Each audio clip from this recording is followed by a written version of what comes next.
छत्रपती शिवाजी महाराजांचा 352वा शिवराज्याभिषेक सोहळ्याच्या निमित्तानं किल्ले रायगडावर शिवभक्तांची गर्दी अनुचित प्रकार घडू नये यासाठी पोलीस बंदोबस्त तैनात।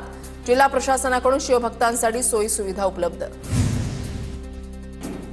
शिवराज्याभिषेक सोहळ्याच्या पार्श्वभूमीवर जड वाहनांना वाहतूक बंदी। मुंबई गोवा महामार्गावरील वाकणफाटा नागोठणे ते कशेडी तसंच माणगाव मार्गे पासाड ते रायगड किल्ला या 3 मार्गावरील जड वाहनं बंद ठेवण्याचे आदेश। रायगडवरील वाघ्या कुत्र्याच्या समाधीजवळच्या पोलीस बंदोबस्त वाढवला। आज किल्ले रायगडावर 352वा शिवराज्याभिषेक सोहळा। शिवराज्याभिषेक सोहळ्याच्या पार्श्वभूमीवर पोलीस बंदोबस्त वाढवला। शिवराज्याभिषेक सोहळ्याच्या पूर्वसंध्येला छत्रपती संभाजीराजे रायगडावर पोहोचले। कोकण परिक्षेत्राचे पोलीस महानिरीक्षक संजय दराडे आणि जिल्हाधिकारी किशन जावळेंची रायगडावर उपस्थिती। मर्दानी खेळांची संभाजीराजेंकडून पाहणी। पुण्यामध्ये पुढील 4 दिवस जोरदार पावसाचा इशारा। शहरासह जिल्ह्यामध्ये मेघगर्जनेसह पावसाचा पुणे वेधशाळेचा अंदाज।